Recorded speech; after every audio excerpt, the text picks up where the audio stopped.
escolher essa música, que é uma música cristã, que vai falar aí de um momento muito importante para os judeus. A gente vai interpretar hoje nessa aula como a primeira diáspora judaica dentro da trajetória dos judeus.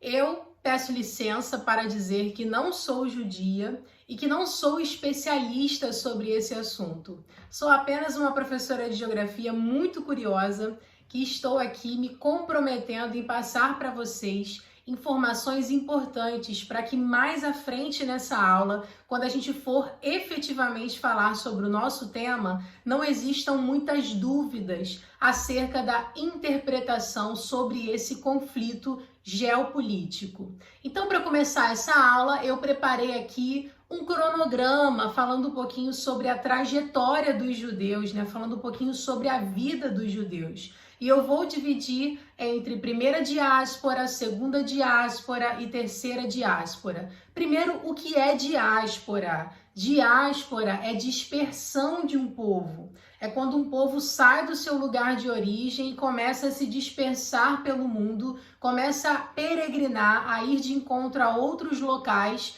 em busca de quê? Em busca de refúgio, em busca de territórios, por vários motivos. Então a gente vai falar um pouquinho sobre essa trajetória judaica que é marcada por muitas diásporas, por questões relacionadas a conflitos dos judeus com outros povos e de outros povos também com os judeus, e conflitos territoriais. Beleza? Então vem comigo, pega a sua caneta, pega aí o seu caderno e anota tudo que a gente vai conversar aqui porque é muito importante.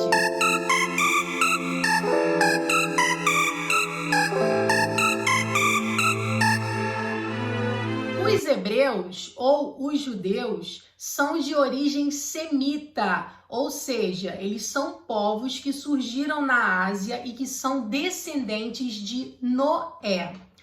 Bom, tiveram muitas diásporas, como eu falei, por questões relacionadas a conflitos com outros povos e a conflitos territoriais. E nós podemos citar aqui a primeira diáspora. A primeira diáspora, ela vai acontecer no fim do século 7 antes de Cristo. E antes de eu falar aí de fato dessa primeira diáspora, preste atenção numa coisa. Quando nós estamos falando do tempo antes de Cristo, ao invés da gente começar assim a falar de um tempo crescente, a gente vai decrescer. Veja bem, qual é o marco histórico? É Cristo, Antes de Cristo. Então vamos lá. 500 anos antes de Cristo e depois eu vou falar aí, de 499 anos antes de Cristo, 498 anos antes de Cristo. Então, sempre que você ler alguma coisa antes de Cristo, você vai perceber que o ano está decrescendo, tá? Porque a referência temporal é Cristo, beleza? Quando surge a vida de Jesus Cristo, nascimento, vida, morte e ressurreição, tudo que engloba aí as questões religiosas e políticas, quando a gente fala a partir de Cristo, ou seja, depois de Cristo, é comum a gente ler um termo chamado Era Normal. Agora, voltando aqui para a primeira diáspora. A primeira diáspora judaica, é claro que aqui está havendo toda uma interpretação geopolítica. Eu não sou judia, não sou professora de religião, não sou especialista em judaísmo, sou professora de geografia e estou me comprometendo em conversar com vocês alguns pontos importantes sobre a vida desse povo, sobre a trajetória desse povo sobre a terra, para que mais à frente não restem muitas dúvidas acerca desse conflito que nós vamos trabalhar aqui, que é o conflito entre Israel e Palestina, ou seja, entre judeus e árabes, beleza? Então vamos lá. No final do século 7 antes de Cristo, ocorre aí a primeira diáspora dos judeus. A gente pode falar um pouquinho a respeito de um êxodo, podemos falar também sobre migração, mas é fato que essa migração, essa saída da região que eles chamavam de Canaã, né, que hoje a gente chama de Palestina histórica, Palestina e Israel, os arredores ali de Jerusalém, os judeus eles saem dessa região por conta de uma grande fome ocasionada por um grande período de seca. E eles se direcionam ao Egito. Lá no Egito, quem governava era José, filho de Jacó. Você já deve ter ouvido falar, né, para quem lê a Bíblia, para quem lê a Torá, já deve ter ouvido falar em Jacó. Jacó, ele é filho de Isaque. Isaac é filho de Abraão. Lembra de Abraão, que teve a promessa de que seria ali o pai de uma grande comunidade de pessoas, que teria sua descendência muito próspera. Então Isaac era o filho da promessa, né? Que é toda uma questão religiosa que envolve, que vocês podem pesquisar na Bíblia Sagrada e também na Torá. Então, quando Abraão tem Isaac, Isaac obviamente vai crescer e vai ter os seus filhos. E Jacó era filho de Isaac. Existe até uma passagem bíblica também que Jacó segurou ali o anjo pedindo perdão, pedindo para Deus mudar a vida dele. E aí Deus fala, né, através desse anjo que, beleza, eu vou mudar a tua vida e vou mudar o teu nome. A partir de hoje você não é mais Jacó, você é Israel. E Jacó vai ter muitos filhos, né? E esses filhos de Jacó são 12 filhos. E cada filho de Jacó vai governar uma tribo judaica. Então veja bem, Jacó vira Israel, né? Que tem 12 filhos e cada um desses filhos irão governar uma tribo judaica. Um desses filhos de Jacó era José e ele governava essa região do Egito. Só que quando José morreu, quem governou a região foram os faraós. Foi passando, né, de faraó para faraó. E os faraós, quando olharam para os israelitas e viam que era uma população que crescia cada vez mais, eles resolveram dar um basta nisso, escravizando esse povo. Então, os judeus, né, o povo hebreu, foi escravizado no Egito durante muitos e muitos anos. Essa música que eu coloquei para vocês no início da aula, ela relata exatamente isso. Inclusive, o profeta Moisés, que se levanta, né, que vai ali, organiza essas pessoas, fala para elas que elas precisam sair dali, que existe um lugar que foi separado para elas, que não é aquele lugar da escravidão, do sofrimento. Moisés, que foi uma figura religiosa, mas que também podemos interpretar como uma figura política que organiza um povo disposto a resistir uma dada realidade de sofrimento, essa população hebraica, judia, sai da região do Egito e começa a peregrinar, indo ali pela península do Sinai, né, peregrinando por toda aquela região, até que eles chegam aonde? Em Jerusalém, né? Aquilo que a região que eles chamam de terra prometida. Afinal de contas, já era a terra deles, né? O território deles, que eles tiveram que abandonar por questões relacionadas à seca e à fome.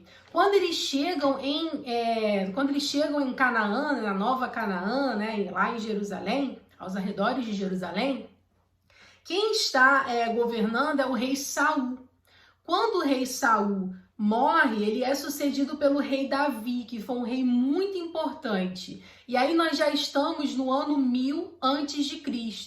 O rei Davi, ele faz uma decisão muito importante para os judeus, que é colocar Jerusalém como capital, né? A cidade ali, a capital da região de Canaã. E isso é muito marcante para os judeus. Foi um rei muito importante para esse povo.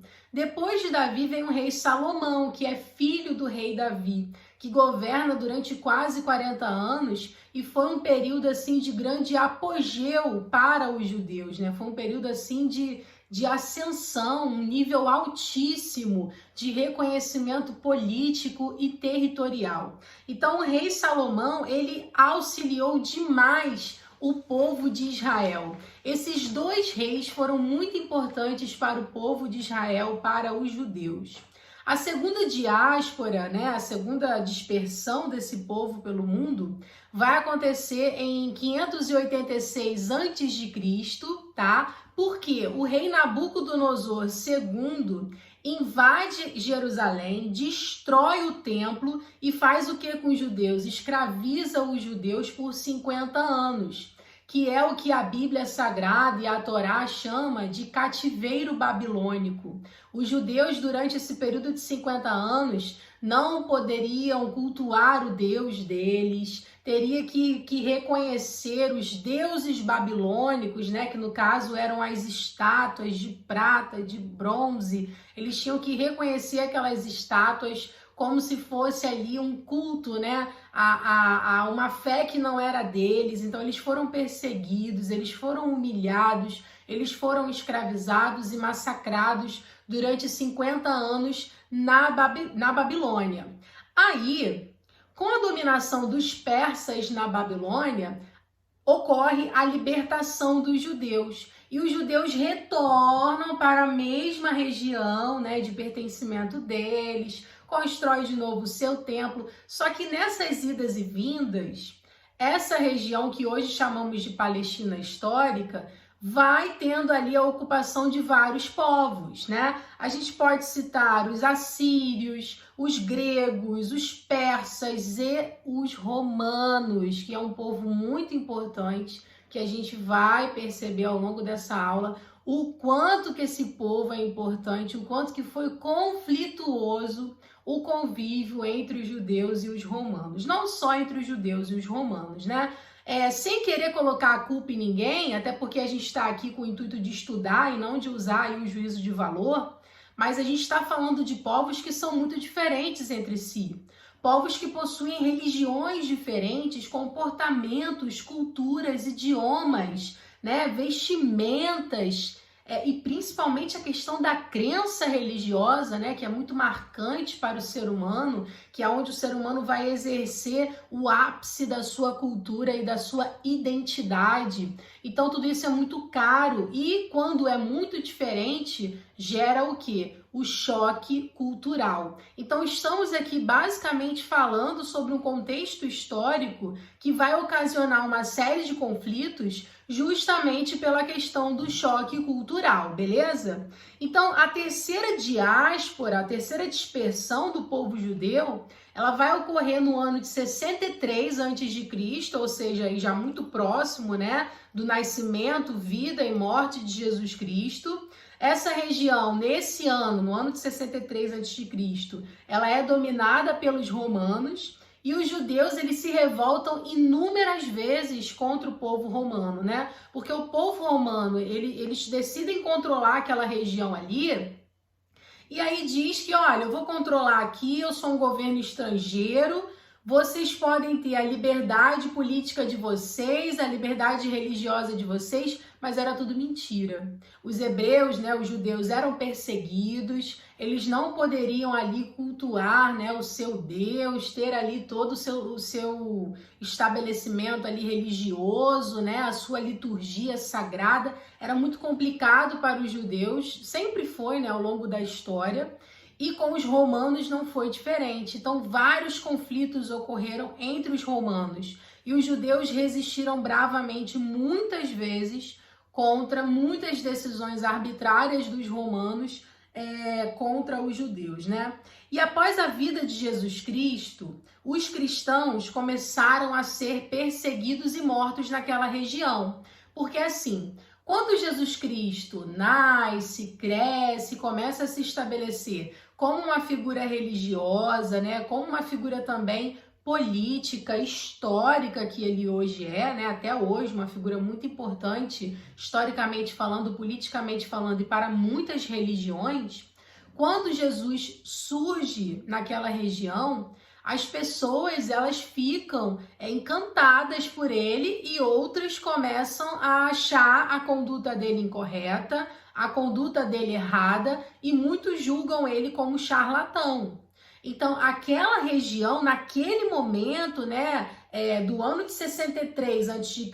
até o surgimento de Cristo, naquele momento, existiam vários povos de várias religiões, como eu falei, persas, gregos, romanos, assírios, judeus. Então tinham várias religiões, várias culturas, várias etnias atuando naquele lugar. E os judeus, eles tinham ali já uma postura de grande importância política, né? Um povo que estava ali se restabelecendo naquela região. Então, uma boa parte dos judeus não acreditaram que Jesus Cristo era o profeta que eles estavam aguardando, né? Dentro dos escritos das profecias sagradas.